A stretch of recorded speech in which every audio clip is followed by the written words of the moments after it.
Hello everyone, welcome back to my YouTube channel. तो कैसे हैं आप सभी लोग। आई होप आप सभी अच्छे होंगे और अपने घर पे पढ़ाई कर रहे होंगे।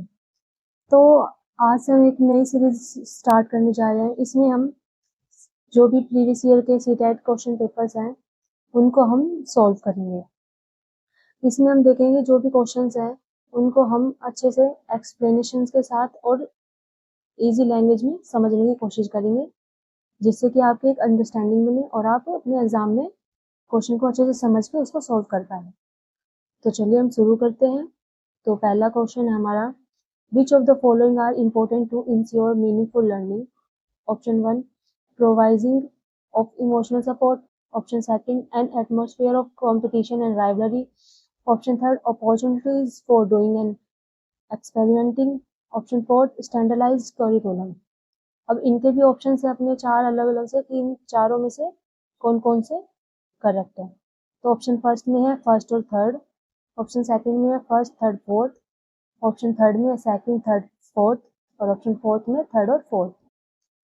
अब हम हिंदी में भी समझ लेते क्वेश्चन को। सार्थक अधिगम सुनिश्चित करने के लिए निम्नलिखित में से कौन से महत्वपूर्ण है।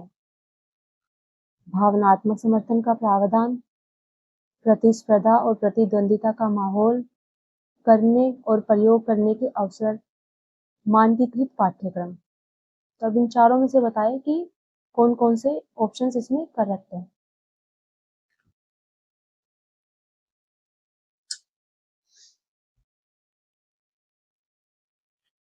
तो चलिए हम क्वेश्चन को समझते हैं। क्वेश्चन में क्या है,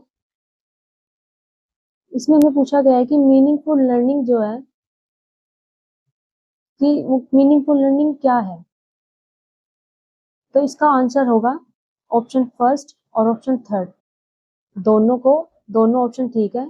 तो ऑप्शन फर्स्ट हमारा ठीक है। ऑप्शन फर्स्ट में दिया हुआ है ना, ये देखिए, ये प्रोवाइजिंग ऑफ इमोशनल सपोर्ट, और थर्ड है opportunities for doing and experimenting. यानी कि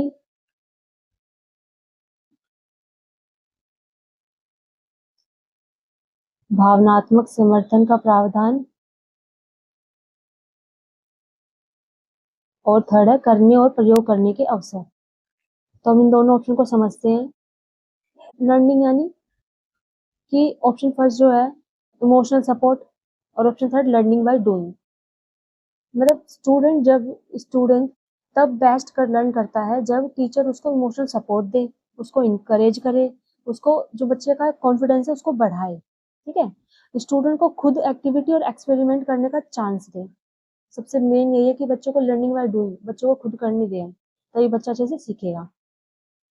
शॉर्टकट इसका क्या होगा, सपोर्ट प्लस प्रैक्टिस। इससे क्या होगी, हमारी बेटर लर्निंग होगी। ठीक है, तो हमारा ऑप्शन क्या है, ऑप्शन फर्स्ट, जिसमें ये दिया गया ऑप्शन फर्स्ट और थर्ड दोनों पॉइंट दिए गए हैं। ठीक है, यहाँ पे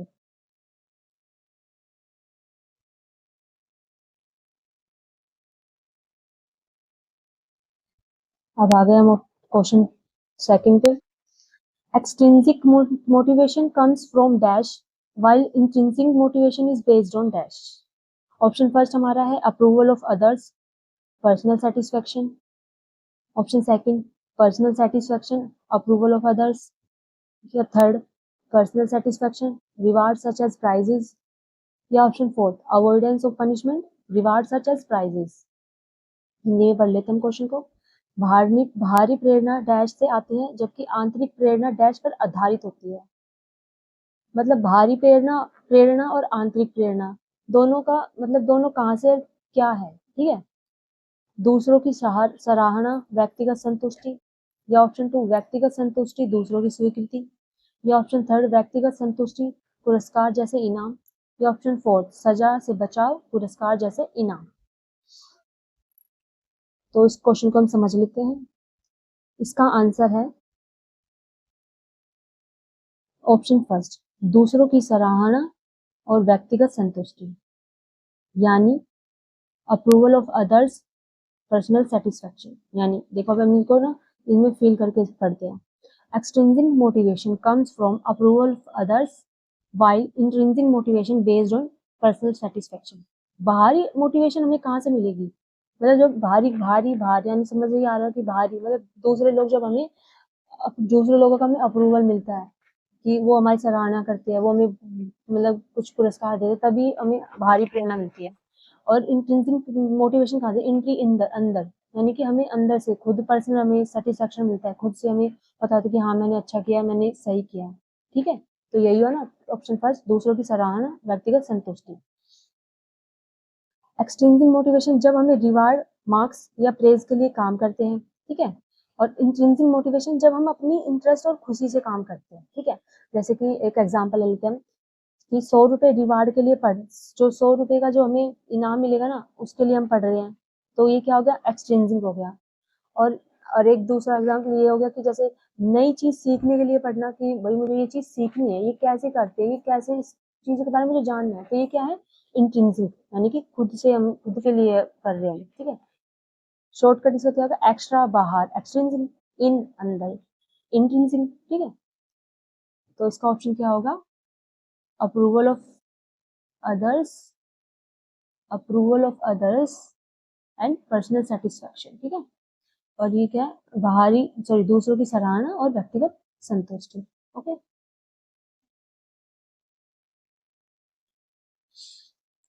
अब है हमारा क्वेश्चन, और क्वेश्चन थर्ड, एज पर Jean Piaget's theory of development children develop dash by the end of sensory motor stage.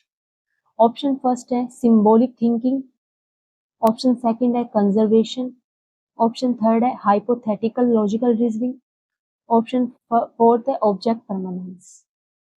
Hindi में पढ़ लेते हैं क्वेश्चन को। जीन पियाजे के विकास के सिद्धांत के अनुसार बच्चे संवेदी परक अवस्था के अंत तक डैश विकसित कर लेते हैं। ऑप्शन फर्स्ट सांकेतिक चिंतन, ऑप्शन सेकंड संरक्षण, ऑप्शन थर्ड परिकल्पित तार्किकता, ऑप्शन फोर्थ वस्तु स्थायित्व। क्वेश्चन को आप पढ़ें और अच्छे से समझें, फिर अपना आंसर मुझे बताएं, फिर हम क्वेश्चन को अच्छे से समझेंगे।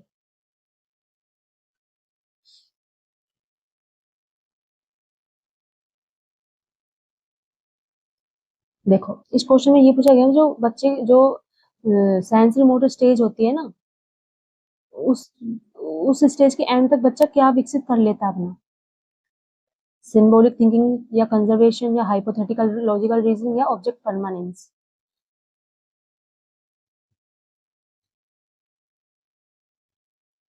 देखो जीन पियाजे के अकॉर्डिंग ना, जो संवेदी गावक अवस्था है, जो सबसे फर्स्ट स्टेज है उसकी, सेंसरी मोटर स्टेज, ये कब तक होती है, 0 to 2 years। ठीक है, ये ना कॉग्निटिव डेवलपमेंट का फर्स्ट स्टेज होती है। इस स्टेज के दौरान जो बच्चे होते हैं ना, उनमें मतलब जो शिशु है वो संवेदी अनुभवों मतलब सेंसरी जो स्किल्स होते हैं ना, उनको मतलब उनका एक्सपेरिमेंट और उसकी जो शारीरिक क्रियाएं जो होती है उनके माध्यम से दुनिया के बारे में सीखता है। मतलब जो बच्चे की सेंसेस होते हैं ना, बच्चे उनके उनके एक्सपीरियंस से और अपनी फिजिकल एक्टिविटीज के अकॉर्डिंग बच्चा दुनिया के बारे में जानता है, सीखता है। जो सेंसरी मोटर स्टेज होती है ना, उसके अंत तक जो बच्चे में ना वस्तु स्थायित्व यानी कि ऑब्जेक्ट परमानेंस जो है ना, वो विकसित हो जाता है, बच्चा कर लेता है। ठीक है, जो यह समझ मतलब जो समझ है ना, वो वस्तुएं तब भी मौजूद रहती है। मतलब बच्चों में ये समझ होती है कि वो जो वस्तु है ना वो तब भी मौजूद रहती है जब उन्हें वो देखा सुना या छुआ नहीं जा सकता। बच्चों को लगता है कि वो वस्तु जब भी है।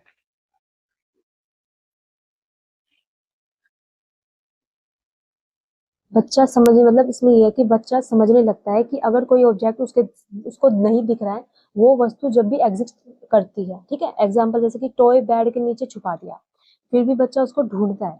ठीक है, मतलब बच्चे को पता है कि वो छुपा दे, तो उसका मतलब ये नहीं कि वो बच्चे वो चीज है ही नहीं, वो चीज है, उसको पता है। ठीक है, तो इसका ऑप्शन कौन सा हुआ, ऑब्जेक्ट परमानेंस, यानी कि option fourth, object permanence. Okay, ये 0 to 2 years तक होती है। ठीक है, फर्स्ट स्टेज होती है ये।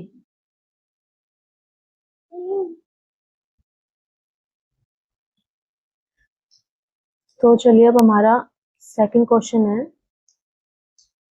सॉरी फोर्थ क्वेश्चन हमारा है, student with mastery goal oriented set. तो अब हमारा फोर्थ क्वेश्चन है student with mastery goal orientation fourth question हमारा है student with mastery goal orientation set. First option हमारा moderate goals motivated by fear and same. Option 2 है हमारा realistic learning goals. Option 3 हमारा high goals to impress others. Option 4 हमारा low goals to avoid failure. Hindi में पढ़ लेता question. महारत लक्ष्य उन्मुखीकरण वाले छात्र। ऑप्शन फर्स्ट है डर और श्रम से प्रेरित मध्यम लक्ष्य तय करते हैं। ऑप्शन सेकंड यथार्थवादी सीखने के लक्ष्य तय करते हैं। ऑप्शन थर्ड दूसरों को प्रभावित करने के लिए उच्च लक्ष्य तय करते हैं। या ऑप्शन फोर्थ असफलता से बचने के लिए कम लक्ष्य तय करते हैं। तो क्वेश्चन को हम समझेंगे। क्वेश्चन में हमसे क्या पूछ रहा है, इसमें यह पूछा कि जो स्टूडेंट सिर्फ सीखने पर ध्यान देते हैं उसकी सबसे बड़ी खासियत क्या होती है, उनकी सबसे बड़ी मतलब मास्टरी गोल क्या होता है उन बच्चों का जो सिर्फ सीखने पर लर्निंग पर ध्यान देते हैं। देखो मास्टरी गोल का ना मतलब है मुझे नई चीज सीखनी है और अपनी नॉलेज इंप्रूव करनी है। ऐसे स्टूडेंट का फोकस मार्क्स या दूसरों को हराना नहीं बल्कि खुद को इम्प्रूव करना होता है। ठीक है, तो हम ऑप्शंस को समझते हैं। देखो डर और शर्म से प्रेरित मध्यम लक्ष्य तय करते हैं, ये तो गलत है, वो तो अपने खुद को इम्प्रूव करना चाहते हैं ना। देखो सेकंड है यथार्थवादी सीखने के लक्ष्य तय करते हैं, ये भी हो सकता है। और ऑप्शन थर्ड है दूसरों को प्रभावित करने के लिए उचित लक्ष्य तय करते हैं, नहीं दूसरों से तो कोई वो ही नहीं है, उनको अपनी खुद के लिए इम्प्रूव करना है अपना मार्क्स या दूसरों का हराना उनका कोई मोटिव ही नहीं है, उनका अपना खुद के लिए है। ठीक है, तो ये ऑप्शन फर्स्ट और ऑप्शन थर्ड तो कैंसिल ही होगा। ऑप्शन फोर्थ असफलता से बचने के लिए कम लक्ष्य तय करते हैं, नहीं उनको अपना इम्प्रूव करना है। ठीक है, तो हमारा ऑप्शन सेकंड हमारा जो है बेस्ट ऑप्शन है, हमारा यथार्थवादी सीखने के लक्ष्य तय करते हैं, यानी कि ऑप्शन सेकंड यथार्थवादी सीखने के लक्ष्य तय करते हैं। ठीक है, रियलिस्टिक लर्निंग गोल्स। चलो अब हम चलते आगे। हमारा क्वेश्चन फिफ्थ हमारा क्वेश्चन है which of the following is an effective way to reduce the influence of gender stereotypes amongst children prevalent in society? Option first है assuming that children will naturally incline towards gender neutral activities and interests. Option second है encouraging children to conform to traditional gender roles. Option third है providing children with materials that are gender specific. Option fourth है exposing children to diverse gender roles and encouraging them to pursue their interests. निम्नलिखित में से समाज में प्रचलित gender रूढ़िवादिता के प्रभाव को बच्चों के बीच कम करने का एक प्रभावी तरीका कौन सा है? ऑप्शन फर्स्ट यह मान लेना कि बच्चे स्वाभाविक रूप से अपने आप जेंडर तटस्थ गतिविधियों को और रुचियों को अपना लेंगे। ऑप्शन सेकंड बच्चों को पारंपरिक जेंडर भूमिकाओं के अनुरूप प्रोत्साहित करना। ऑप्शन थर्ड बच्चों को जेंडर विशिष्ट सामग्री प्रदान करना। या ऑप्शन फोर्थ बच्चों को विविध जेंडर भूमिकाओं से परिचित कराना और उन्हें अपनी रुचियों को आगे बढ़ाने के लिए प्रोत्साहित करना। क्वेश्चन को हम समझ लेते हैं।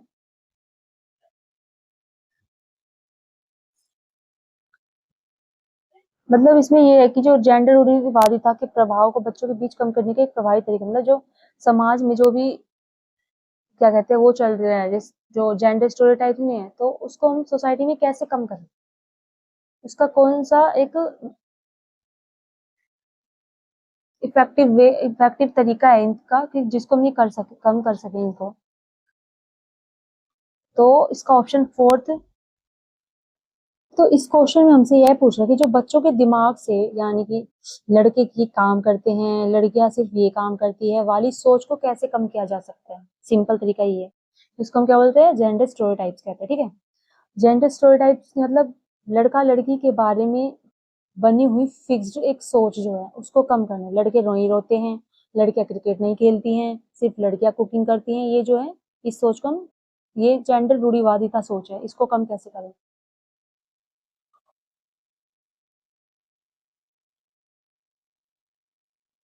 देखो ऑप्शन फर्स्ट में क्या है कि सोचना कि बच्चे अपने आप जेंडर न्यूट्रल बन जाएंगे, गलत है क्योंकि सिर्फ मान लेने से कुछ नहीं होता है।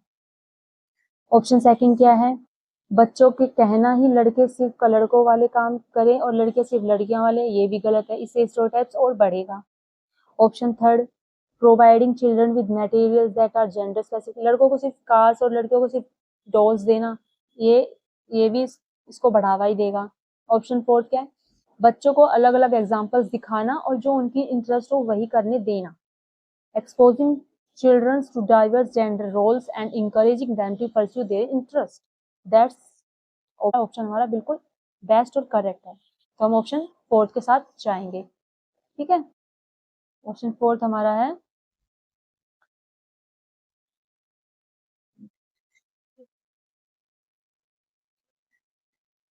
ऑप्शन 4 हमारे बच्चों को विविध जेंडर भूमिकाओं से परिचित कराना और उन्हें अपनी रुचियों को आगे बढ़ाने के लिए प्रोत्साहित करना। ठीक है,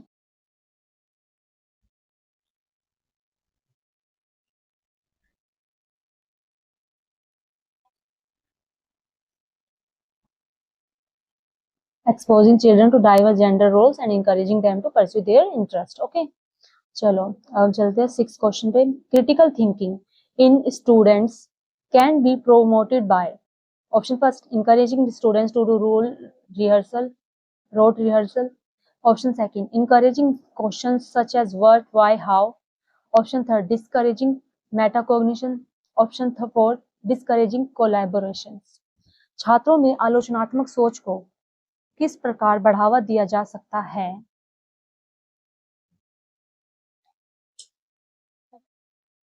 तो ऑप्शन फर्स्ट हमारा है छात्रों को रटने और पूर्वाभ्यास करने के लिए प्रोत्साहित करें। क्या, क्यों, कैसे जैसे उत्साहवर्धक को प्रश्न पूछकर, अधिसंज्ञान को हतोत्साहित करके, सहयोग को हतोत्साहित करके। देखो इसमें तो साफ साफ दिख रहा है कौन कौन से ऑप्शन हमें कट करने हैं। सीटेट में हमें ये ध्यान रखना है, ऑप्शंस को देखना है, नेगेटिव क्वेश्चंस को हमें निकाल देना, डिलीट कर देना है। जो क्वेश्चन पॉजिटिव है उसको लेके चलेंगे, हमेशा हमें बच्चे के बारे में पॉजिटिव सोचना है। ठीक है, उसको रोट लर्निंग नहीं करने देनी है। ठीक है, तो ऑप्शन फर्स्ट हमारा out, discouraging metacognition out. Discourage तो है ही नहीं, डिस्करेज नहीं करना है बच्चों को, discourage. Negative option third out, option fourth discourage out. Option second हमारा क्या है, encouraging questions such as what, why, how. मतलब बच्चे क्वेश्चन पूछेंगे, ये क्या है, ये क्यों है, ये चीज ऐसे क्यों है, ये चीज कैसे कर सकते हैं। मतलब क्या, क्यों, कैसे जाल वाले जो प्रश्न है बच्चा पूछेगा, तभी तो हम उसको कुछ, तभी तो हमें पता चलेगा बच्चा क्या जानना चाहता है। बच्चे ने मतलब मोटिवेशन है इस चीज की, वो जानना चाहता है, वो लर्न करना चाहता है, ये चीज क्या है, ये चीज कैसे है, ये चीज क्यों है। तो हमारा ऑप्शन क्या है, सेकंड इज बेस्ट ऑप्शन हमारा ये है। ओके, मतलब encouraging questions such as what, why, how. Okay,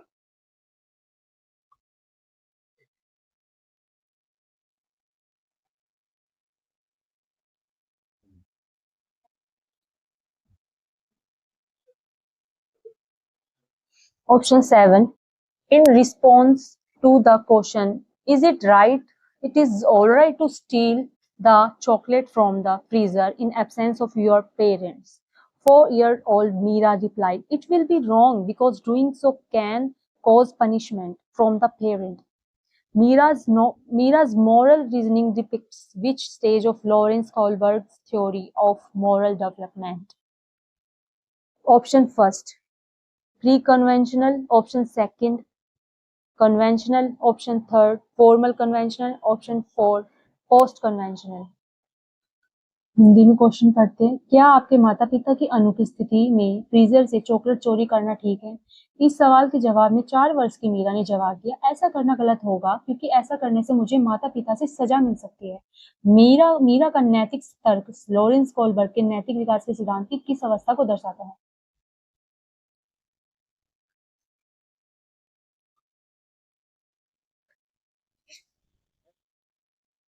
देखो ऑप्शन 7 हमारा जो है इसमें हम समझेंगे, ये कोलबर्ग मोरल डेवलपमेंट की जो थ्योरी है उससे ये क्वेश्चन पूछा गया है। क्वेश्चन क्या सब पूछ रहा है, मतलब क्या मम्मी पापा की एब्सेंस में चॉकलेट चुराना ठीक है? 4 साल की मीरा बोली गलत है क्योंकि मम्मी पापा सजा देंगे। तो अब पूछ रहे हैं कि मीरा का जो मोरल रीजनिंग कोलबर्ग है, कोलबर्ग के किस स्टेज में ये आता है? कि मीरा को ये है कि इसके मम्मी पापा डांटेंगे तो ये चीज गलत है। तो ये जो चीज है ये कौन सी स्टेज में आता है, ठीक है। सबसे पहले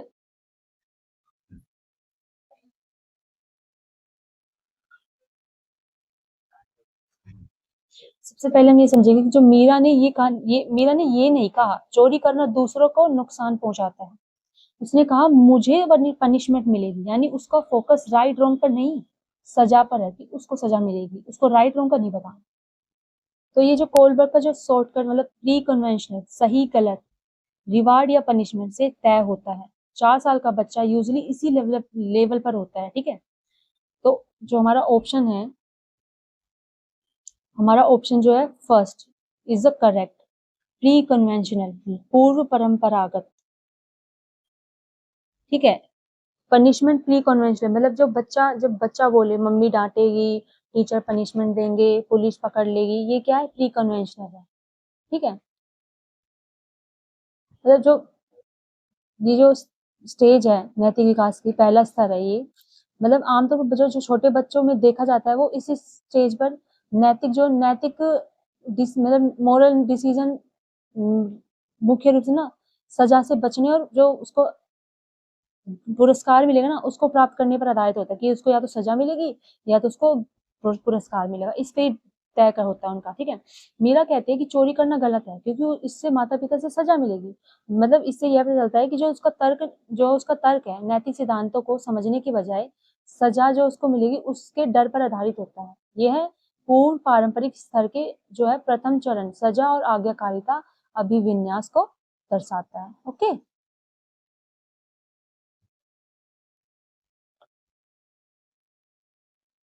तो हमारा इस क्वेश्चन का आंसर है 7 का first pre conventional stage. Okay,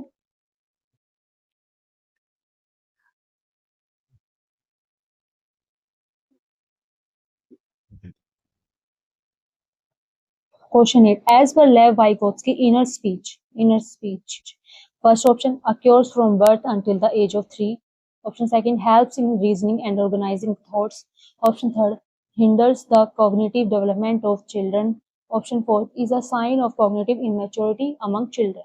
लेव वाइगोत्स्की के अनुसार आंतरिक वाक जन्म से लेकर 3 वर्ष की उम्र तक होती है, तर्क करने और विचारों को व्यवस्थित करने में मदद करती है, बच्चों के संज्ञानात्मक विकास में बाधा डालती है, या बच्चों में संज्ञानात्मक परिपक्वता का एक लक्षण है।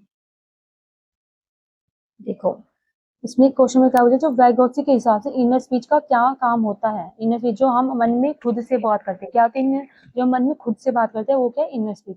जैसे कि एग्जांपल, पहले ये स्टेप करूंगा, नहीं ये गलत हो गया, अब नेक्स्ट क्या करना है, ठीक है। तो हम मन में ये बोलते हैं ना अपने। ऑप्शन है जन्म से 3 साल तक होता है, नहीं। मतलब तर्क करने और विचारों को व्यवस्थित करने में मदद करता है, मन की बात सोच को ऑर्गेनाइज करती है, यस। बच्चों की संज्ञानात्मक विकास में बाधा डालती है, गलत है। संज्ञानात्मक अपरिपक्वता का लक्षण है, जी गलत। हमारा ऑप्शन सेकंड बिल्कुल राइट है, तर्क करने और विचारों को व्यवस्थित करने में मदद करती है, helps in reasoning and organising thoughts, option second is the correct.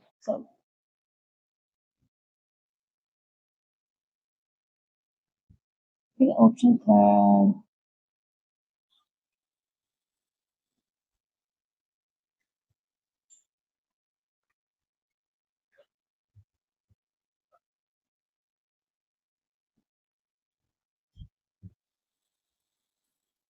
Option 9 principle of cephalocaudal development talks about dash of development।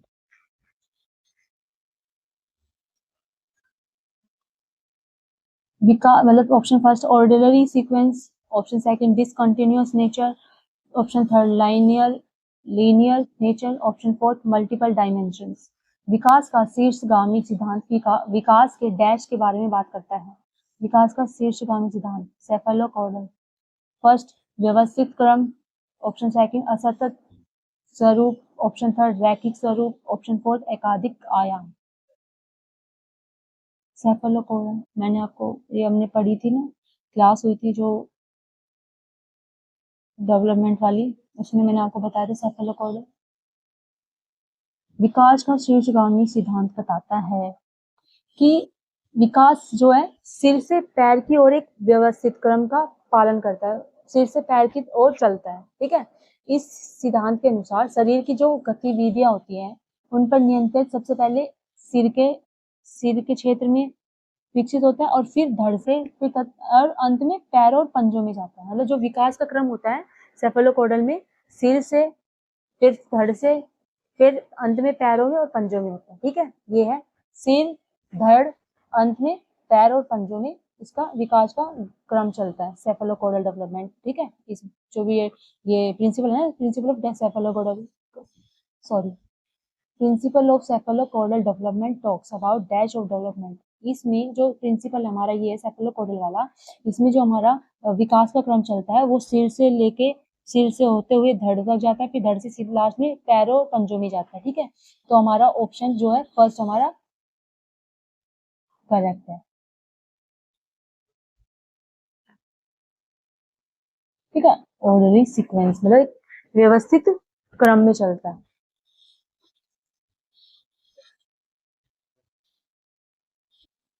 Option 10 dash refers to the time of development when an individual is most ready to acquire a new skill or ability and it is difficult to compensate for the loss of this later on in life. Dash zone of proximal development. Option second developmental milestone. Option third developmental task. Option fourth sensitive period. Hindi पढ़ते विकास के उस समय को संदर्भित करता है या करते हैं जब कोई व्यक्ति एक नया कौशल या क्षमता प्राप्त करने के लिए सबसे ज्यादा तैयार होता है और बाद में जीवन में इसके नुकसान की भरपाई करना मुश्किल होता है। फर्स्ट ऑप्शन समीप विकास का क्षेत्र। ऑप्शन सेकंड विकासात्मक प्रतिमान। ऑप्शन थर्ड विकासात्मक कार्य। ऑप्शन फोर संवेदनशील अवधि। देखो विकास के जो समय को उस समय को संदर्भित करता है करके जब कोई व्यक्ति एक नया कौशल को या क्षमता प्राप्त करने के लिए सबसे ज्यादा तैयार होता है और बाद में जीवन में इसके नुकसान की भरपाई करना मुश्किल होता है।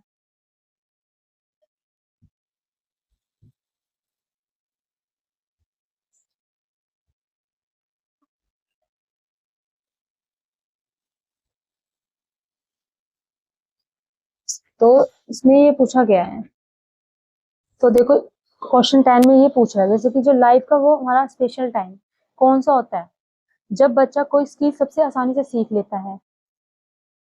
अगर उस टाइम नहीं सीखा तो बाद में सीखना मुश्किल हो जाता है। जैसे छोटे बच्चे लैंग्वेज बहुत जल्दी सीख लेते हैं, बड़े होने के बाद वही लैंग्वेज सीखना थोड़ा डिफिकल्ट हो जाता है। ये तो है ही, हमारे साथ भी है। यानी जो स्पेशल टाइम है वो सेंसिटिव पीरियड होता है, ठीक है। देखो ऑप्शन फर्स्ट क्या है मतलब समीपस्थ विकास का क्षेत्र जेडपीडी। टीचर की हेल्प से सीखना नहीं, क्वेश्चन में ये तो पूछ ही नहीं रहा है। ऑप्शन सेकंड डेवलपमेंट का पैटर्न नहीं, ये भी गलत है। ऑप्शन थर्ड हर एज के कुछ काम होते हैं, जी नहीं ये भी नहीं है ठीक। या ऑप्शन फोर संवेदनशील अवधि सेंसिटिव पीरियड, यस वो स्पेशल एज जब लर्निंग सबसे फास्ट होती है, ठीक है। तो ये हमारा ऑप्शन करेक्ट है फोर, तो सेंसिटिव पीरियड यानी कि संवेदनशील अवधि। Best time to learn sensitive period है ये हमारा। इसमें क्या है best time to learn, writing पे ना जाए, ठीक है। Best time to learn, okay. Sensitive period.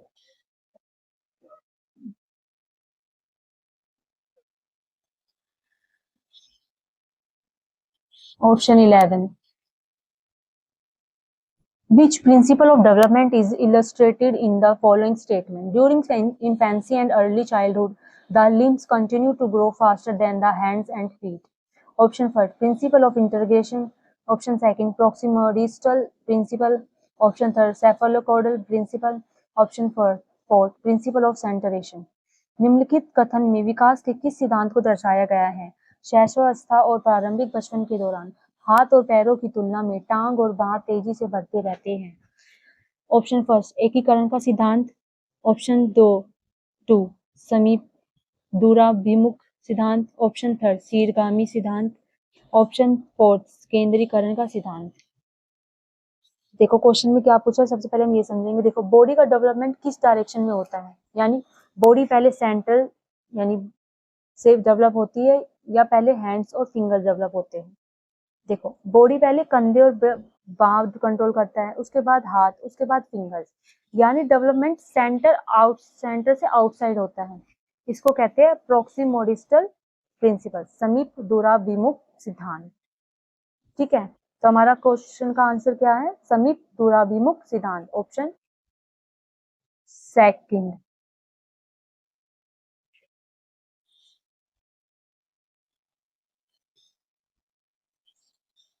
Option second समीप दूराभिमुख सिद्धांत, प्रॉक्सिमोडिस्टल प्रिंसिपल।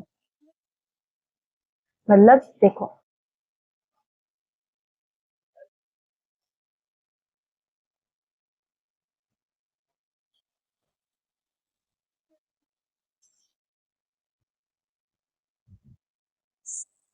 सेंटर से आउटसाइड,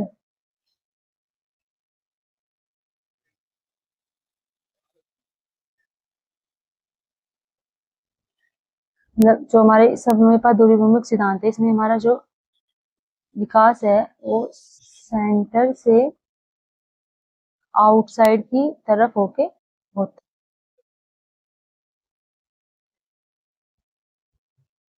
ठीक है, राइटिंग पे मत जाए।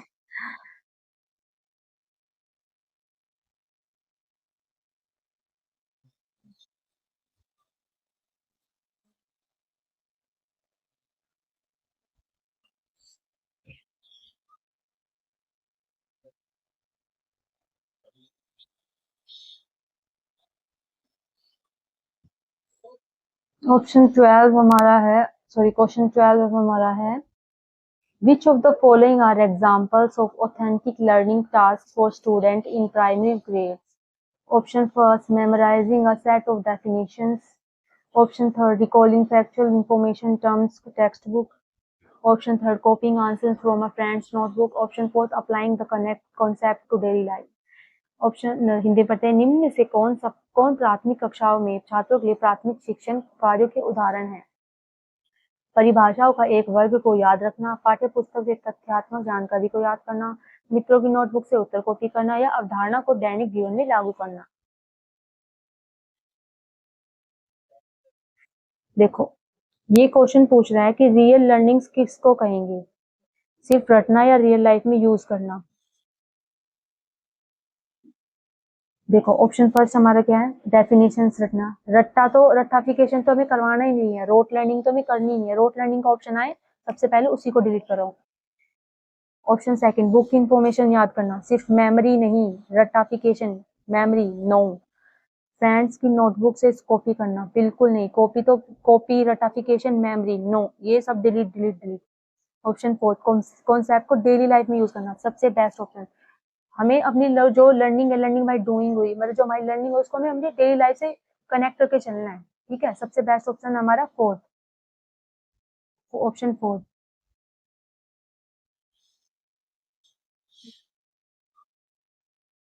ठीक है, applying the concept of to daily life. ठीक है, ये बेस्ट ऑप्शन हमारा। ऑथेंटिक लर्निंग यानी रियल लाइफ एप्लीकेशन। ओके, तो बच्चों अब हम पहुंचते हैं 13 क्वेश्चन पे। क्वेश्चन को पढ़ते हैं पहले। Which of the following skill is not actively practised in the process of reciprocal teaching. Option first questioning, option two clarifying, option three memorising, option four predicting. निम्नलिखित में से कौन से कौशल का प्रयोग पारस्परिक शिक्षण की प्रक्रिया में सक्रिय रूप से नहीं किया जाता है। ऑप्शन फर्स्ट है सवाल पूछना, ऑप्शन टू है स्पष्टीकरण करना, ऑप्शन थ्री है रटना और ऑप्शन फोर है पूर्वानुमान लगाना। तो देखिए पहले हमें क्वेश्चन को पढ़ के अच्छे से ये ध्यान देना है कि क्वेश्चन में क्या दिया हुआ है। तो देखिए यहाँ पे ये नोट देखो, ये दिया है ना यहाँ पे नोट, और यहाँ पे हिंदी में नहीं। क्वेश्चन में इसका सबसे ध्यान रखना, मैंने भी अपने सीटेट जब दिया था उस टाइम पे मेरे से भी ऐसी गलतियां हुई थी कि मैंने नोट को ना देख के सीधा आंसर कर दिया था और मेरे कई क्वेश्चन ऐसे गलत हो गए थे। तो आपको भी यहाँ ध्यान देना है कि क्वेश्चन में नोट दिया हुआ है तो उसको उस पर फोकस करके फिर क्वेश्चन का आंसर करना है। ठीक है, तो चलिए अब इसका आंसर करते हैं हम। देखो क्वेश्चन में क्या पूछा है, रेसिप्रोकल टीचिंग यानी कि पारस्परिक शिक्षण। ये क्या, ये कई कौशलों का, इसमें ना कई कौशलों का उपयोग किया जाता है, उनमें से कौन सा कौशल उपयोग नहीं होता, मतलब इसमें कौन सा ऑप्शन है जिसका उपयोग नहीं होता है रेसिप्रोकल टीचिंग में। ठीक है, हमें यहाँ यही बताना है कि कौन सा विकल्प रेसिप्रोकल टीचिंग का मतलब हिस्सा नहीं है। देखो ये जो रेसिप्रोकल टीचिंग है ये एक ऐसी टीचिंग मेथड है जिसमें टीचर और स्टूडेंट मिलकर पढ़ते हैं और मिलकर ही समझते हैं। ठीक है, इसका जो ऑब्जेक्टिव, मेन ऑब्जेक्टिव ये नहीं है कि सिर्फ याद करना है, बल्कि समझना, अंडरस्टैंडिंग होता है इसका। तो इसमें क्या होता है, इसमें बच्चे भी एक्टिव रहते हैं और टीचर दोनों ही एक्टिव रहते हैं इसमें। ठीक है, तो अब इसमें से जो रेसिप्रोकल टीचिंग है उसके 4 इंपॉर्टेंट स्किल्स होती है। एक होती है क्वेश्चनिंग, एक होती है क्लैरिफाइंग, और एक होती है प्रिडिक्टिंग, और एक होती है रोट लर्निंग। इस क्वेश्चन में ये दिया है रोट, ठीक है। तो अब हमें इसमें से कौन सा हटाना है, कौन सी नहीं होती है। 3 तो इसमें दी हुई है जो है, और एक कौन से जो नहीं है। तो सबसे पहले हमें क्या दिख रहा है, रटना, मेमोराइजिंग, जो कि हमें बच्चों को कभी करवानी ही नहीं है। तो इसका आंसर क्या हो गया, रटना, मेमोराइजिंग। ठीक है,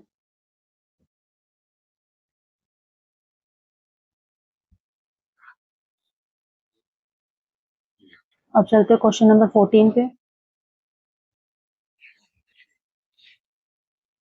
In inclusive classroom, the curriculum should be dash and instruction should be dash.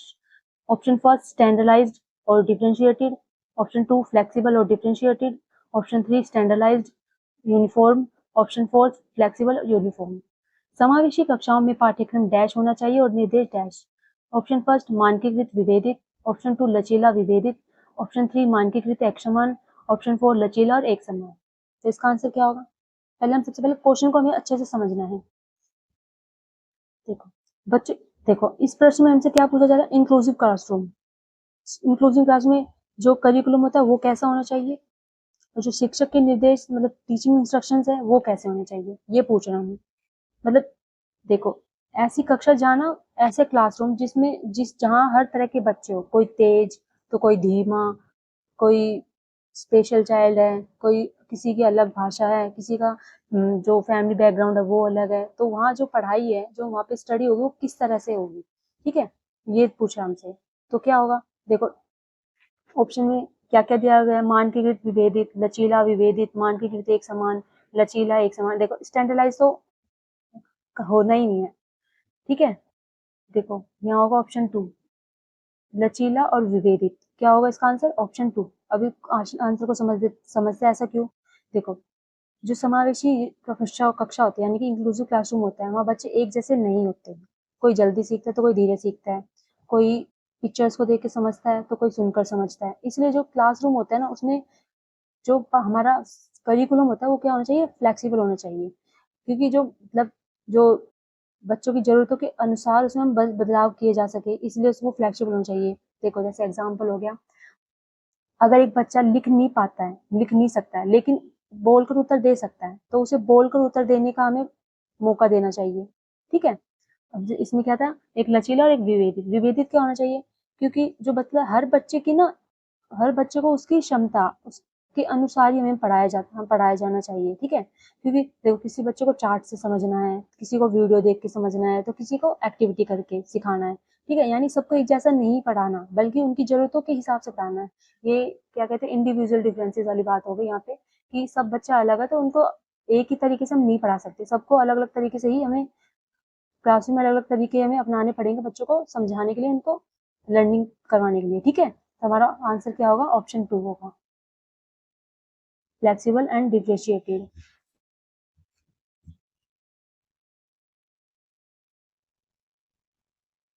Question हमारा है 15, talking aloud to oneself with no intent to communicate with others is dash in childhood.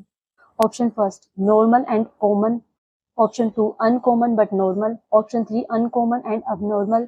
Option 4, abnormal but not uncommon.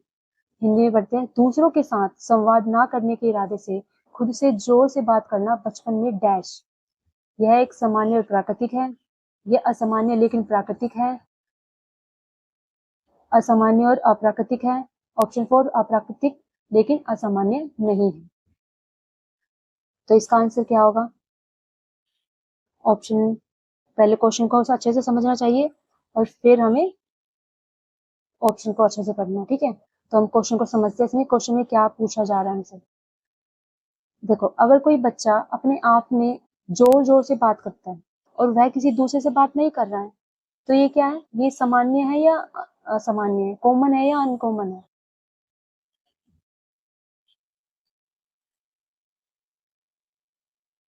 इसका answer क्या होगा? ये normal चीज है, ये common है, ठीक है। क्यों?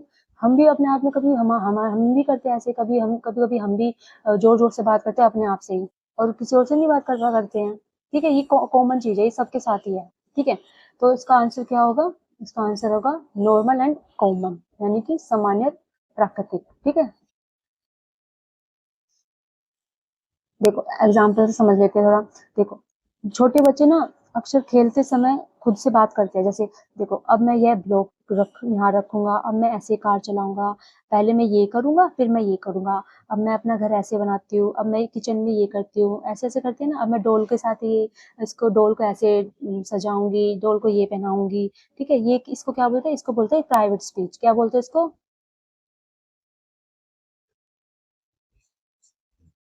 प्राइवेट स्पीच,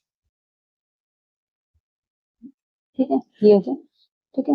ये लाइव कोर्स में दिया है प्राइवेट स्पीच में। मतलब इसमें ना बच्चों की सोचने और सीखने की जो प्रक्रिया है ना, वो सामान्य हिस्सा है। ये बच्चे की सोचने समझने की प्रक्रिया का सामान्य हिस्सा है, ठीक है। इसमें ना, इससे बच्चे अपने काम को समझता और नियंत्रित करता है, इसलिए ना यह बिल्कुल नॉर्मल है और कॉमन चीज है, ठीक है।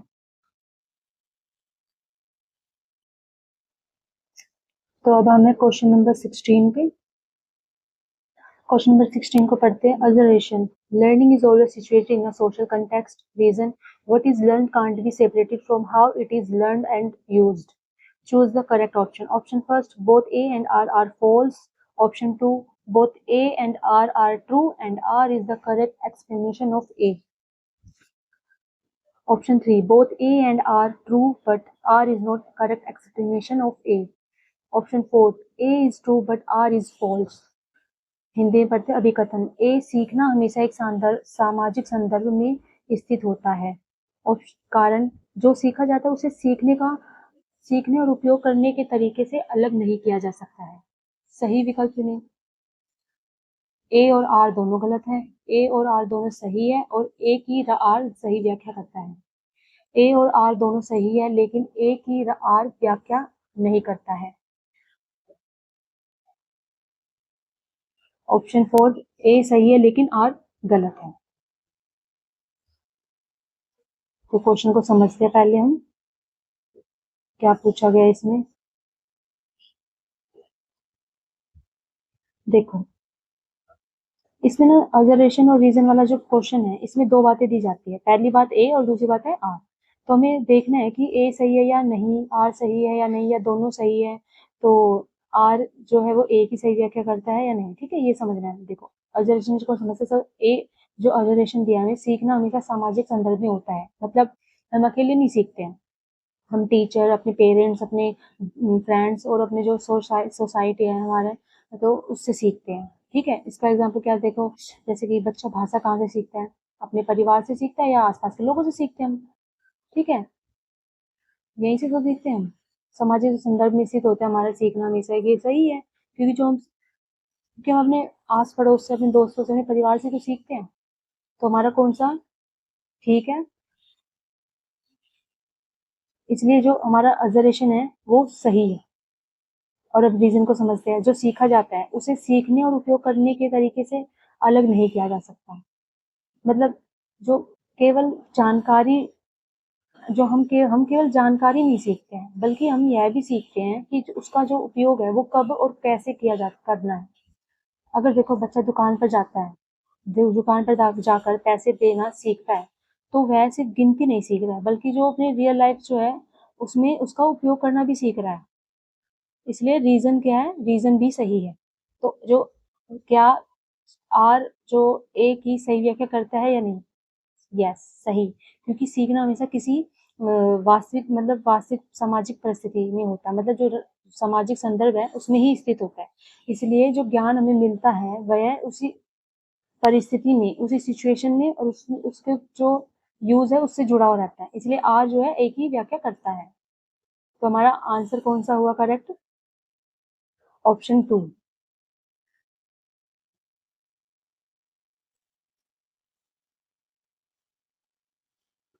Option 2 is our correct. Both A and R are true and R is correct explanation of A. Option 2 A और R दोनों सही है और A की R सही व्याख्या करता है। Question number 17। क्वेश्चन नंबर 17 को पढ़ते हैं। Misconceptions among students should be dash and initiative gases should be dash among students in primary grades. Option first acknowledge discouraged, option 2 ignored encouraged, option 3 एक्नोलेज्ड encouraged, option 4 dismissed and discouraged। प्राथमिक कक्षाओं के छात्रों की भ्रांतियों, dash और सहज अनुमान को डैश करना चाहिए। ऑप्शन 1 पर ध्यान केंद्रित करना चाहिए, हतोत्साहित। ऑप्शन 2 की अवहेलना की होनी चाहिए और प्रोत्साहित। ऑप्शन 3 पर ध्यान केंद्रित करना चाहिए, प्रोत्साहित। ऑप्शन 4 को बर्खास्त करना चाहिए और हतोत्साहित। देखो क्वेश्चन को समझते हैं पहले। क्वेश्चन नंबर 17 में क्या पूछ रहा है। अब देखो, अगर छोटे बच्चे कोई गलत मिसकंसेप्शन बना लेते हैं तो जो टीचर है उसको क्या करना चाहिए, इसमें ये पूछ रहा है। और जब बच्चे अपने अनुभव के आधार, अपने एक्सपीरियंस के बेस पर कोई अनुमान या कोई गैस या कोई प्रिडिक्शन कर लगाते हैं तो क्या उसे बढ़ावा देना चाहिए या उसको वहीं रोक देना चाहिए, ये इस क्वेश्चन में हमसे पूछ रहा है।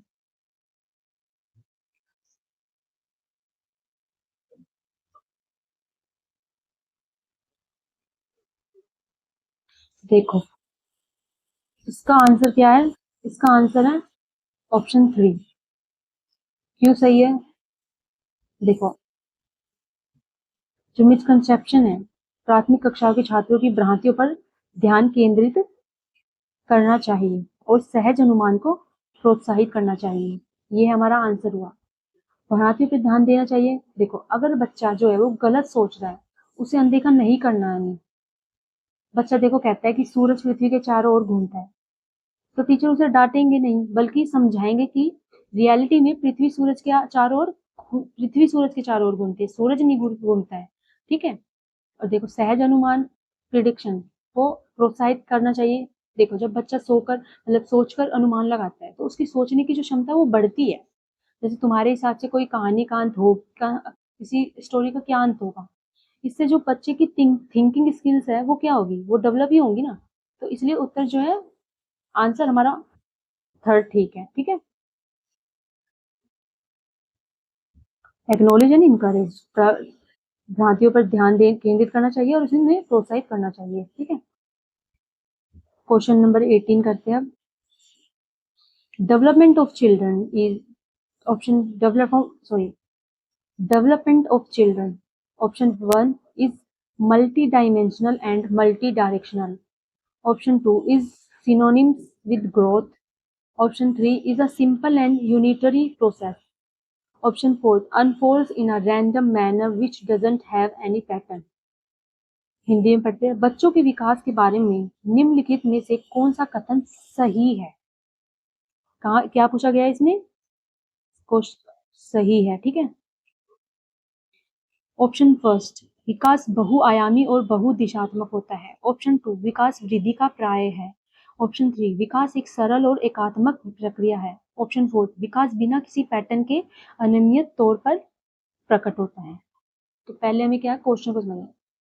देखो जो बच्चे का चाइल्ड डेवलपमेंट है वास्तव में वह कैसा होता है, ये क्वेश्चन में हमसे पूछा जाए। देखो बच्चों का जो डेवलपमेंट है वो कैसा होता है, ये हमने पढ़ा भी है। जो उसके प्रिंसिपल्स थे डेवलपमेंट के में क्या दिया गया था, मल्टी डायमेंशनल, बहुदिशात्मक, ठीक है, तो हमारा आंसर क्या है? Option first is correct.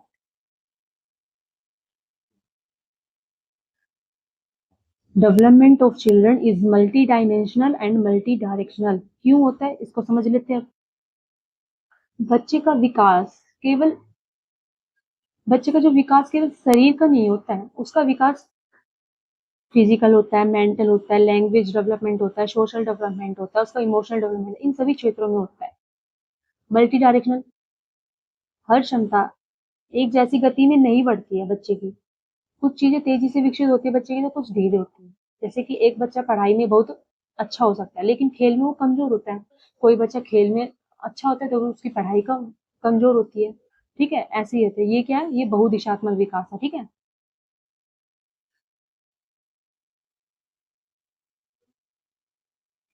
Option और हमारे बाकी जो ऑप्शन है वो गलत किया। ऑप्शन टू गलत किया। विकास और वृद्धि एक जैसी चीज नहीं है, ये हमें पता है।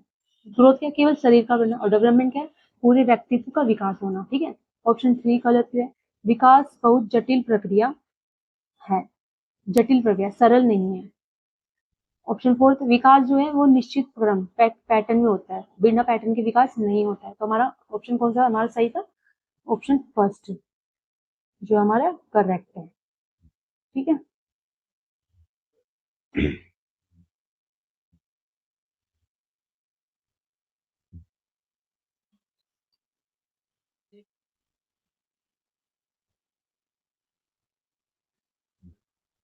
question number 19. Which of the following is an example of question that requires students to generate a creative solutions? Option first, how would you rewrite the given text from the perspective of an object rather than a person?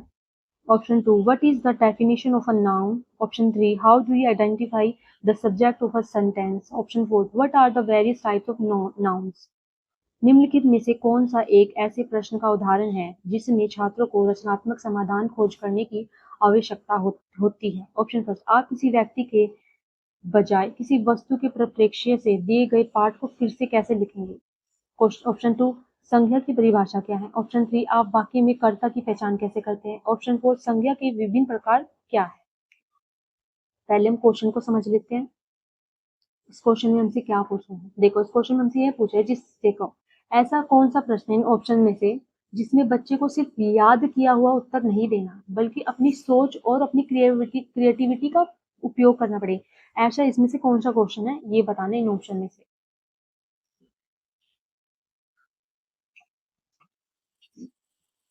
देखो option देखो option से हम समझ लेते हैं। Option first में क्या बोला? आप किसी व्यक्ति के बजाय किसी वस्तु के परिप्रेक्ष्य से दिए गए पाठ को फिर से कैसे लिखेंगे? हाँ, ये भी है, बच्चा खुद सोचेगा, कुछ क्रिएटिविटी दिखाएगा, उसको खुद से करेगा इसमें। ऑप्शन टू, संज्ञा की परिभाषा क्या है? वो तो बच्चा याद करके रटी रटाई बता देता है, गलत है। ऑप्शन थ्री, आप वाक्य में कर्ता की पहचान कैसे करते हैं? वो भी हमें बच्चा याद कर लेता है, रूल्स को समझ लेता है तो बता देता है। ऑप्शन फोर, संज्ञा के विभिन्न प्रकार क्या है? ये भी बच्चा याद करता है। ये सब चीजें सब मेमोराइजिंग रखने वाली बातें हैं। ऑप्शन थ्री और ऑप्शन फोर्थ।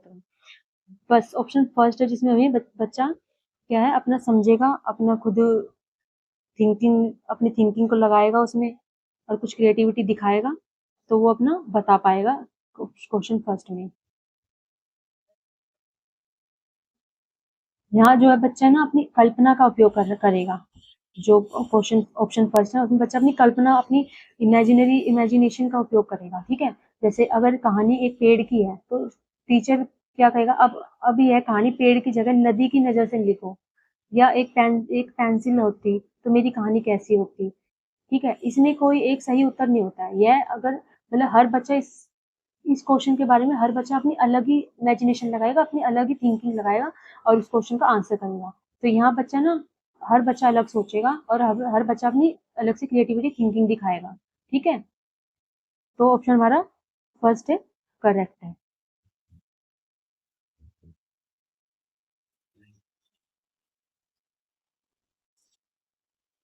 तो अब करते हैं question number 20। Attention deficit hyperactivity disorder is characterised by option first, delayed motor and language skill.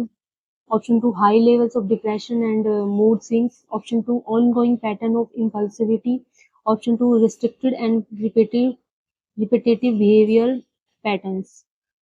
ध्यान न्यूनता अति क्रियाशीलता विकार की विशेषता है।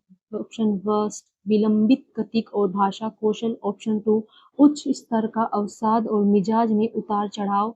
ऑप्शन 3 आवेग पैटर्न का लगातार सिलसिला। ऑप्शन 4 प्रतिबंधित और दोहरावदार व्यवहार पैटर्न। देखो ये ADHD से पूछा गया क्वेश्चन है। ADHD का पूरा नाम attention deficit hyperactivity disorder. ये भी क्वेश्चन पूछ लिया जाता है सीटेट में। तो हम पहले क्वेश्चन को समझते हैं। मतलब क्वेश्चन पूछ रहे थे जो ADHD वाले बच्चे कैसे होते हैं, उनका व्यवहार कैसा होता है, ये पूछ रहा हमसे। तो देखो ध्यान जो इसमें ADHD का मतलब क्या है, ध्यान कम लगता है, बच्चा बहुत ज्यादा एक्टिव रहता है और जल्दी जल्दी बिना सोचे काम कर देता है। ठीक है, ADHD अटेंशन से लगा सकते हैं आप इसका। इसका सही आंसर है option 3 ongoing pattern of impulsivity. Option 3 आवेग पैटर्न का लगातार सिलसिला। देखो जो मान लो क्लास में ना बच्चा है एक और टीचर पढ़ा रही है, लेकिन वह बार बार सीट से उठ जाता है, बीच बीच में बोलने लगता है, अपना काम पूरा नहीं कर पाता है, थोड़ी थोड़ी देर में वह एक जगह नहीं बैठता, कभी कहीं कभी कहीं। क्या वह ये जानबूझ के कर रहा है? नहीं, वह जानबूझ के नहीं कर रहा है। इसका मतलब यह है कि बच्चे को ADHD है। ठीक है, तो ऑनगोइंग पैटर्न ऑफ इम्पल्सिविटी इसका सही आंसर है।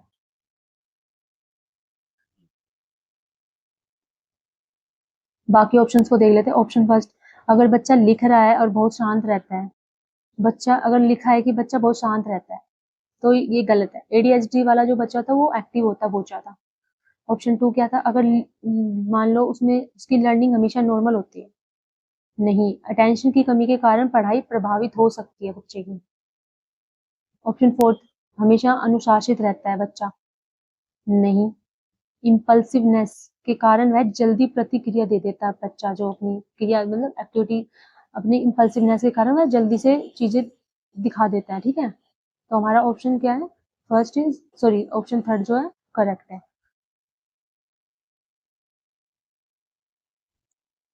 क्वेश्चन नंबर 21 ऑब्जर्वेशन वाला रीजन। आजकल क्वेश्चन मतलब एग्जाम्स में यही पूछे जाते हैं ऑब्जर्वेशन और रीजन वाले, तो ज्यादातर आप इन पे ही फोकस करना अपना सीटेट में। ओके, ऑब्जर्वेशन क्या है, creativity needs to be nurtured by presenting practical problems and issues to children for contemplation and reflection. Option sorry reason क्या है हमारा, creative children have the ability to discover something that is novel and need intellectual stimulation. Correct option क्या है, option first both A and R false. Option 2 both A and R in true and R is the correct explanation of A. Option 3 both A and R are true but R is not the correct explanation of A. Option 4 A is true but R is false. Hindi में पढ़ लेते हैं। अभिकथन, बच्चों में रचनात्मकता को पोषित करने के लिए, उनके चिंतन और मनन करने के लिए व्यवहारिक समस्याओं और मुद्दों को प्रस्तुत करने की आवश्यकता है। और कारण क्या है, रचनात्मक बच्चों में कुछ नया खोजने की क्षमता होती है और उन्हें बौद्धिक उत्तेजना की आवश्यकता होती है। ऑप्शन तो हमें पता ही है क्या है, आंसर को क्वेश्चन को सोल्व करते हैं। इसको क्वेश्चन को समझ लेते हैं, वो क्वेश्चन में हमसे पूछा क्या जा रहा है। ठीक है, आपको बहुत अच्छे से ध्यान देना है, क्वेश्चन को अच्छे से पढ़ना है। एक बार ना समझे तो दोबारा अपने क्वेश्चन को अच्छे से पढ़ें, तभी आप ऑप्शन को समझ पाएंगे, अगर क्वेश्चन आपको समझ में आ गया तो।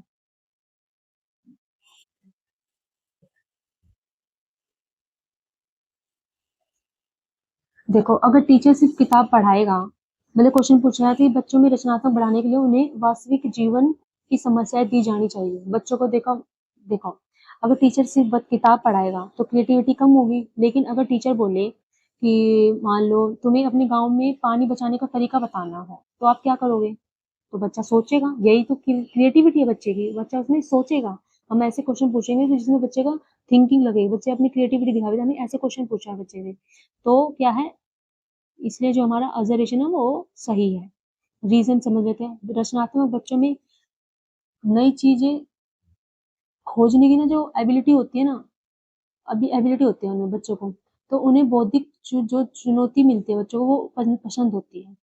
यह भी सही है क्योंकि क्रिएटिव बच्चा हमेशा नई तरीके से सोच रहा है, तो उन्हें ये जो चैलेंज मिलता है ना वो उन्हें पसंद आता है बच्चों को, तो हमारा जो ऑब्जर्वेशन है और रीजन है वो व्याख्या करता है, रीजन जो हमारा है वो एक ही व्याख्या करता है, क्योंकि जो बच्चों को रियल लाइफ प्रॉब्लम देंगे तो अभी तो उनकी क्रिएटिविटी बाहर आएगी। रटी रटाई चीजें से थोड़ी ना क्रिएटिविटी पता चलेगी बच्चे की। उनको हम रियल लाइफ प्रॉब्लम देंगे तभी तो बच्चा अपने थिंकिंग बताएगा, अपनी इमेजिनेशन लगाएगा, अपनी क्रिएटिविटी दिखाएगा। तो हमारा सही उत्तर क्या है? ऑप्शन 2।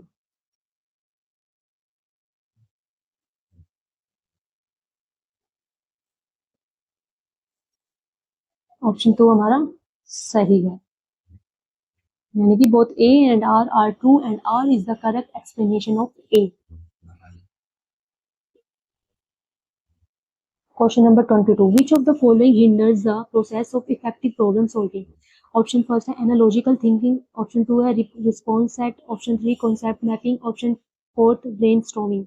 निम्नलिखित में से कौन प्रभावी समस्या समाधान की प्रक्रिया में बाधा डालता है?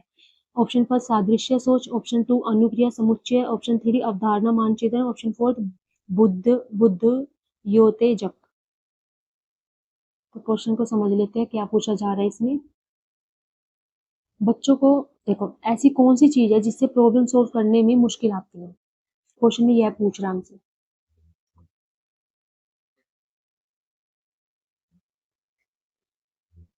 मान लो एक क्वेश्चन पहले आपने एक तरीके से किया, अब नया क्वेश्चन आया, लेकिन आप वही पुराना तरीका लगा रहे हो। यही क्या है? मेंटल सेट है, मतलब नई सिचुएशन में भी पुराना तरीका अपनाना। देखो टीचर जैसे पूछती है कि 10 तक पहुंचने का दूसरा तरीका बताओ, बच्चा हर बार वही पुराना तरीका लिख रहा है, नया तरीका सोच नहीं रहा है। तो ये क्या है? यही प्रॉब्लम सॉल्विंग में, जो प्रॉब्लम सॉल्विंग है यही रुकावट है। ठीक है, तो इसका आंसर करेक्ट क्या है? ऑप्शन 2 रिस्पॉन्स सेट, अनुक्रिया समुच्चय।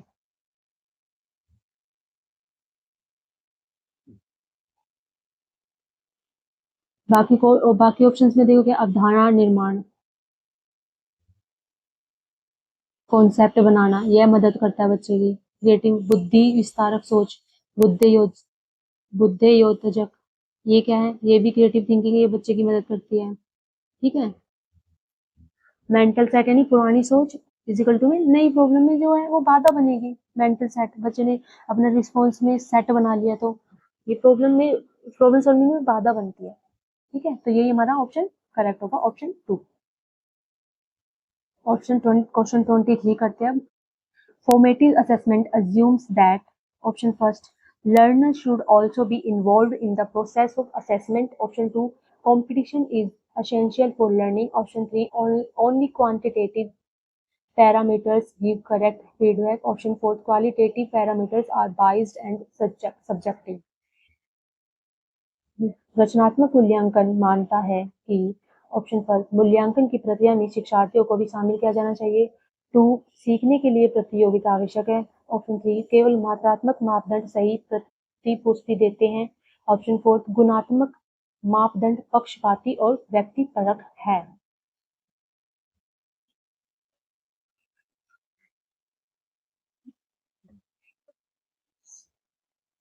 देखो क्वेश्चन में हमसे पूछ रहा है कि जो असेसमेंट है वो मूल्यांकन जो है कैसा होना चाहिए, कैसा होना चाहिए। मूल्यांकन की जो प्रक्रिया है, मूल्यांकन की प्रक्रिया में शिक्षार्थियों को भी शामिल किया जाना चाहिए, मतलब learner should also be involve in the process of assessment.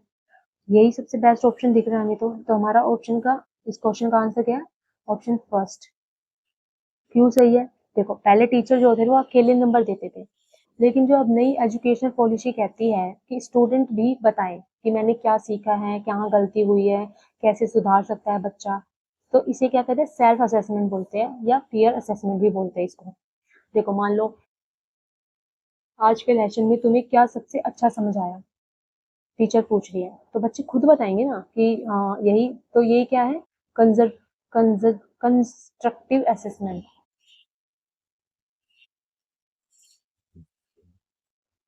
देखो क्वेश्चन नंबर 23 जो है इसका आंसर क्या है? Option first, learner should also be involve in the process of assessment, यानी मूल्यांकन की प्रक्रिया में शिक्षार्थियों को भी शामिल किया जाना चाहिए। ये कोई ऑप्शन क्यों ठीक है? देखो पहले जो टीचर्स थे वो अकेले नंबर देते थे, जो बट जो अब नई एजुकेशन पॉलिसी आई है उसमें बताते हैं कि स्टूडेंट्स भी बताएंगे कि उन जैसे स्टूडेंट बताया कि मैंने उसमें क्या सीखा, मेरी कहाँ गलती हुई है, मैंने इस गलती को कैसे सुधार सकता हूँ। तो इसे क्या कहते हैं, सेल्फ असेसमेंट बोलते हैं या पीर असेसमेंट भी बोलते हैं इसको। देखो मान लो जैसे कि टीचर पूछती है आज के लेसन में तुम्हें क्या सबसे अच्छा समझ में आया, तो बच्चा खुद बताएगा कि मुझे ये समझ में आया, मुझे ये समझ में नहीं आया, मुझे ये कैसे इसको मैं कर सकता हूँ। तो यही क्या है, कंस्ट्रक्टिव असेसमेंट है। ठीक है, बाकी जो ऑप्शंस है वो, देखो कंपटीशन जरूरी है नहीं, सीखना कंपटीशन नहीं है, सीखना क्या है, अंडरस्टैंडिंग है।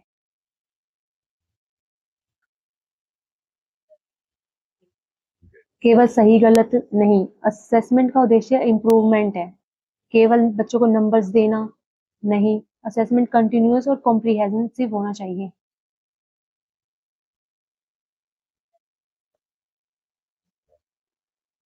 ठीक है, चलो अब हम चलते हैं आगे क्वेश्चन नंबर 24 पे। फिर से ऑब्जर्वेशन और रीजन सबसे ज्यादा यही पूछे जाते हैं अब तो, सी टेट हो चाहे डीएसएस भी हो चाहे केवीएस हो। केवीएस में तो ज्यादा ही पूछे गए थे अब की बार। ऑब्जर्वेशन पढ़ते हैं। An effective pedagogical strategy is to ask children to make linkages of new information with what they already know. Reason क्या है, identifying commonalities and differences can help children organize information which help them to think as well as remember better. Choose the correct option. Option first, both A and R false. Both A and R true, but R is the correct explanation of A. Option 3, both A and R are true, but R is not the correct explanation of A. Option 4, both option fourth, A is true but R is false. Hindi में पढ़ लेते question को। अभिकथन, एक प्रभावी शिक्षा शास्त्रीय रणनीति यह है कि बच्चों को नई जानकारी को वो जो पहले जानते हैं के साथ जोड़ने के लिए कहा जाए। कारण, समानताओं और विभिन्नताओं की पहचान करने से बच्चों को जानकारी संगठित करने में मदद मिल सकती है, जो उन्हें सोचने के साथ साथ बेहतर याद रखने में भी मदद करती है। तो ऑप्शन तो सेम है, पढ़ लिए थे हमने। क्वेश्चन को समझेंगे कि ऑब्जर्वेशन में क्या पूछा और रीजन में क्या पूछ रहा है। देखो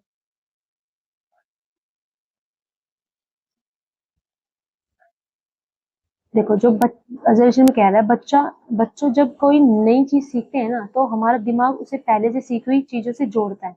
मान लो देखो टीचर फ्रैक्शन पढ़ा रही है, अगर टीचर सीधे फॉर्मूला पढ़ाएंगे तो समझना मुश्किल होगा, लेकिन अगर टीचर पिज्जा के टुकड़ों से समझाए तो बच्चा तुरंत समझ जाएगा।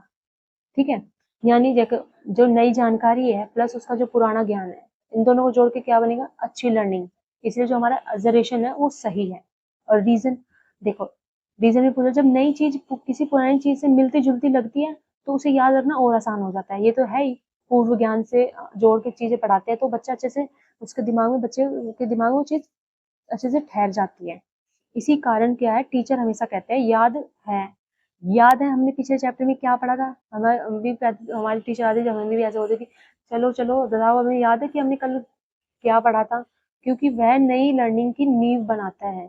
ठीक है, जो हमारा बेस को स्ट्रॉन्ग करते हैं, जो हमारा पूर्व ज्ञान होता है। इसलिए जो है हमारा रीजन क्या है, वो भी सही है। तो हमारा करेक्ट ऑप्शन क्या है इसमें, ऑप्शन नंबर 2, यानी both A and R are true and R is the correct explanation of A.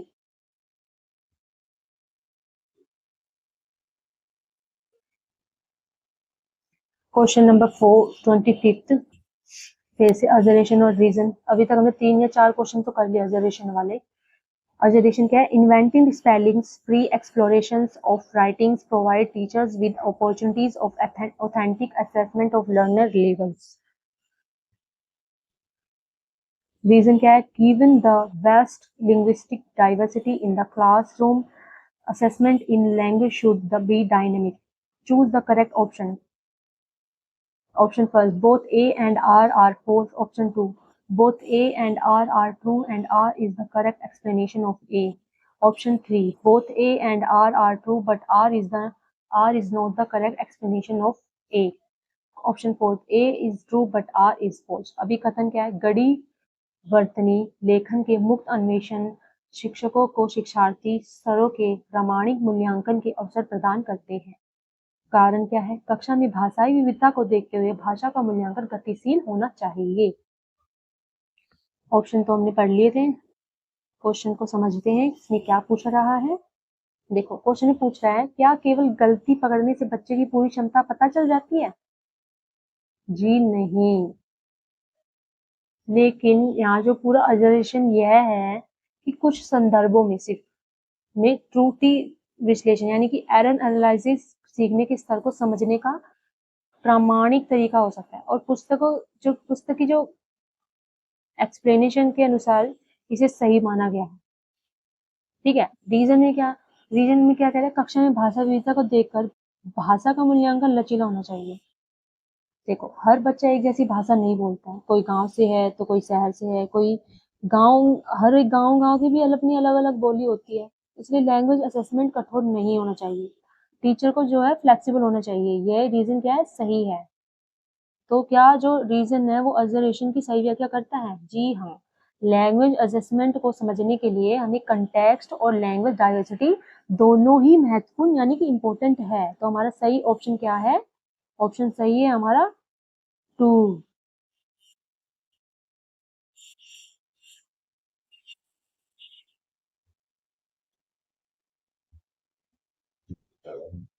Both A and R are true and R is the correct explanation of A. देखो language assessment is equal to क्या होगा? Flexible plus child friendly. तो ये हमारी trick हो गई समझने की। क्वेश्चन नंबर 26, अकॉर्डिंग देखो वाइगोट्स्की का आ गया। वाइगोट्स्की के दो क्वेश्चन तो आ ही गए हैं। According to Vygotsky's theory, the zone of proximal development refers to option first, the level of skill or knowledge a student must master to pass a test or receive a grade.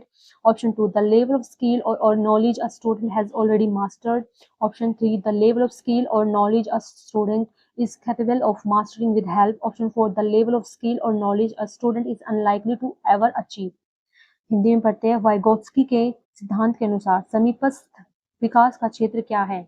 Option first, परीक्षा पास करने या grade प्राप्त करने के लिए एक छात्र के लिए आवश्यक कौशल का या ज्ञान का स्तर। ऑप्शन 2, छात्र जिस कौशल या ज्ञान के स्तर में पहले से ही महारत हासिल कर चुका है। ऑप्शन 3, कौशल या ज्ञान का स्तर जो एक छात्र मदद से महारत हासिल करने में सक्षम है। ऑप्शन 4, एक छात्र के कौशल या ज्ञान के स्तर जिसे कभी हासिल करने की संभावना है ही नहीं।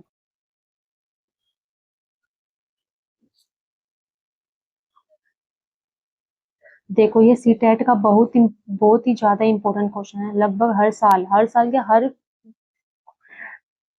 सीटेट हो, डीएसएसबी हो, केवीएस, टीचिंग एग्जाम में जो भी है उनका उसमें ये वाइगोत्स्की और पियाजे तो आने ही आने हैं। तो इन दोनों को तो आप अच्छे से अपना कर ही लो। देखो जेडपीडी क्या होता है? जेडपीडी होता है जोन ऑफ प्रोक्सिमल डेवलपमेंट, यानी जो काम बच्चा अकेले नहीं कर सकता लेकिन किसी टीचर या बड़े की मदद से कर सकता है, तो ये क्या है? Zone of proximal development. देखो एक बच्चा साइकिल चलाना सीख रहा है, वो अकेले नहीं चला पा रहा है, तो हमारे पापा या बड़े भाई बहन जो है पीछे से पकड़ लेते हैं, तो हम धीरे धीरे जो है उसको खुद चलाना सीख लेते हैं। तो ये क्या है? जेडपीडी है। तो हमारा ऑप्शन कौन सा करेक्ट है?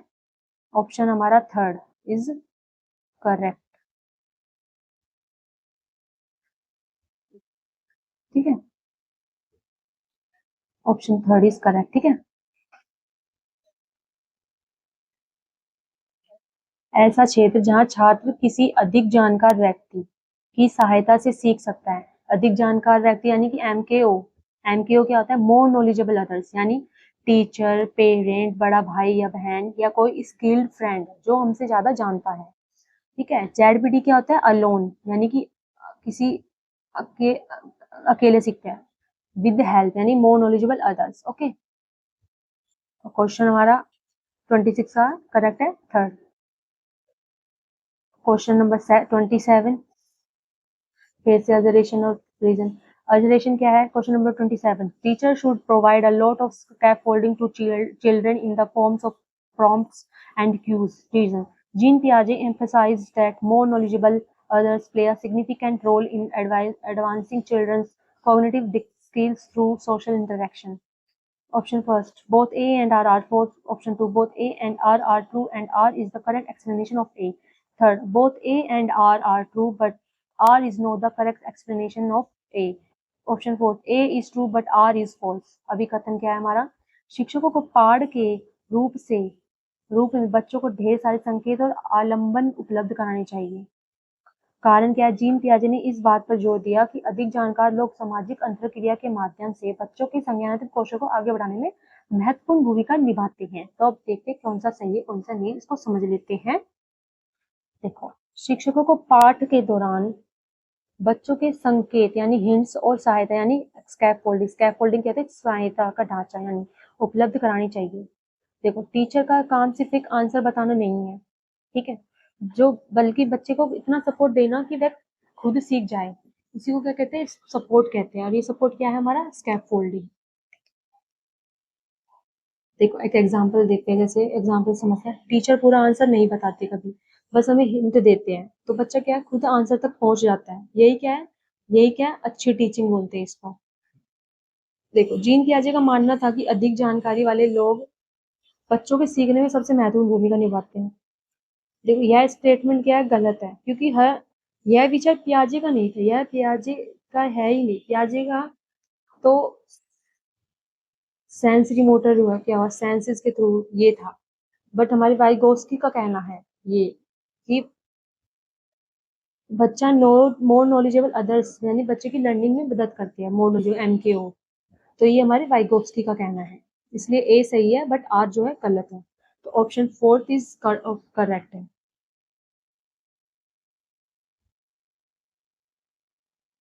Option 4 is correct. पियाजे, देखो पियाजे क्या कहता था? बच्चा खुद सीखता है यानी सेल्फ लर्निंग। और वाइगोस्की क्या कहता है? टीचर की हेल्प से सीखता है, ZPD प्लस स्कैफोल्डिंग।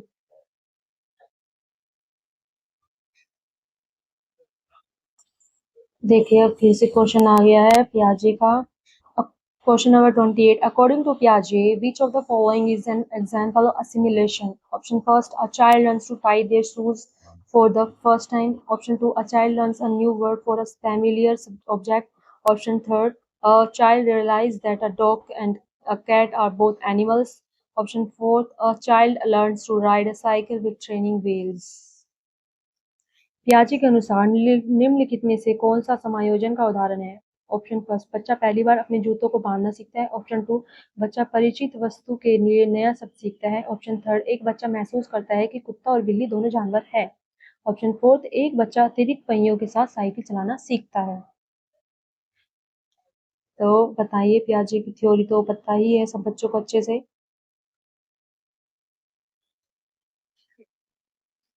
देखो, पियाजे का क्वेश्चन आता है, ये थ्योरी से, पियाजे की थ्योरी से तो पूछा आता है यार क्वेश्चन।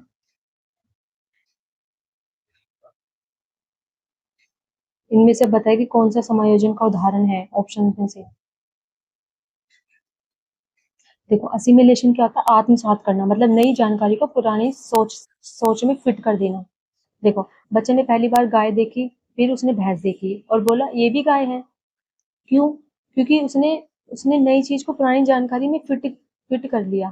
तो ये क्या है? यह असिमिलेशन है। और अकोमोडेशन क्या होता है? समायोजन, मतलब पुरानी सोच बदलकर नई जानकारी को स्वीकार करना। जैसे टीचर ने समझाया, नहीं बेटा यह गाय नहीं है, यह भैंस है। यह अब बच्चा अपनी पुरानी सोच बदल लेता है, यही अकोमोडेशन है। यानी कि देखो, असिमिलेशन क्या होगा? आत्मसात करना, यानी कि पुरानी नई जानकारी को पुरानी सोच में फिट कर देना। तो हमारा इसमें कौन सा? देखो, अब क्वेश्चन समझते हैं। किस ऑप्शन में बच्चा अपनी पुरानी सोच बदल रहा है?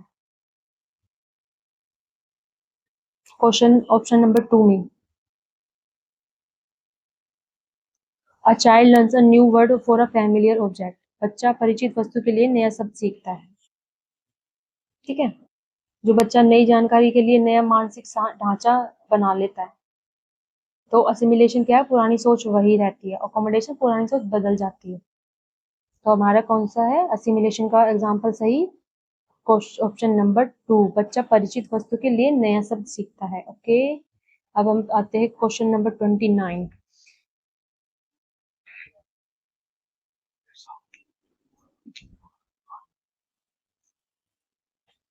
क्वेश्चन नंबर 29 क्या है? Which of the following is an effective strategy for teaching children with autism?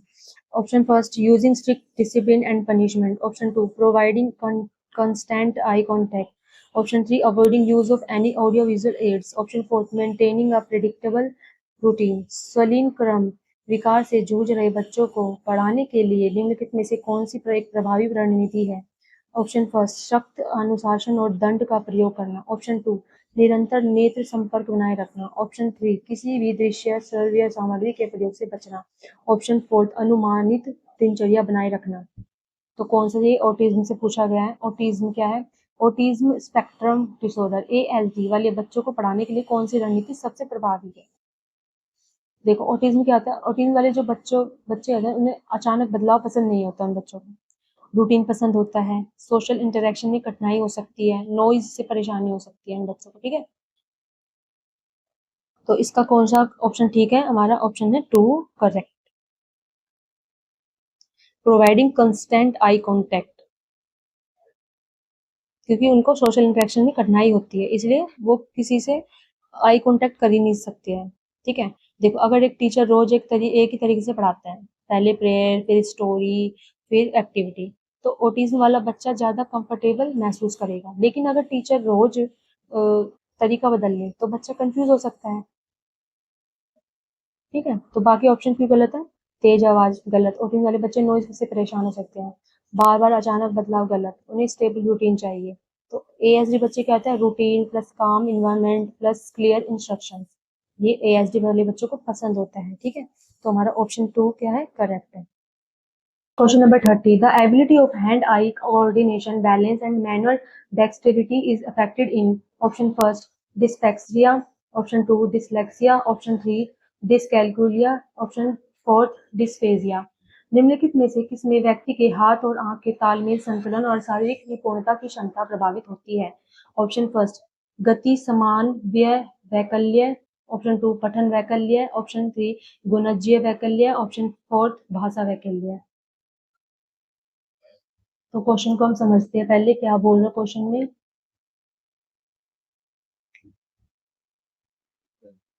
किस डिसऑर्डर में बच्चा अपने शरीर की मूवमेंट्स ठीक से कंट्रोल नहीं कर पाता? ये क्वेश्चन में पूछा गया है. तो देखिए, डिस्प्रेक्सिया. डिस्प्रेक्सिया क्या है? मूवमेंट प्रॉब्लम होती है इसमें. डिसलेक्सिया जो है पढ़ने वाला, और डिसकैलकुलिया यानी कि मैथ, और डिस्फेजिया यानी बोलना, भाषा. तो हमारा मूवमेंट का पूछा गया है इसमें, कोऑर्डिनेशन, हैंड आई कोऑर्डिनेशन और बैलेंस वाला. तो क्या है? डिस्प्रेक्सिया यानी गति समान वैकल्य. तो ऑप्शन फर्स्ट हमारा क्या है? करेक्ट ऑप्शन है. देखो, जैसे कोई बच्चा है जो उसके जूते के फीते बांधने में कठिनाई होती है, उसे साफ साफ लिख नहीं पाता है, गेंद पकड़ने में दिक्कत होती है, इसमें बार बार गिर जाता है, तो ये क्या है? डिस्प्रेक्सिया है. ठीक है, डिस्प्रेक्सिया यानी कि मूवमेंट प्रॉब्लम. आज इस वीडियो में हमने चाइल्ड डेवलपमेंट और पेडागोजी का जो क्वेश्चन पेपर है उसको सोल्व किया है, उसको कॉन्सेप्ट को साथ समझा है. तो मुझे उम्मीद ये है कि आपने सिर्फ आंसर ही नहीं बल्कि उसके पीछे का जो कॉन्सेप्ट है उसको भी समझा होगा. तो अगर आपको वीडियो पसंद आई हो या हेल्पफुल लगी हो तो वीडियो को like and share and subscribe करें. ऐसे ही CTET, TSSB और KVS या टीचिंग एग्जाम की कॉन्सेप्ट बेस्ड क्लासेस और क्वेश्चन पेपर सॉल्यूशन के लिए चैनल से जुड़े रहे. मिलते हैं अगली वीडियो में. Thank you.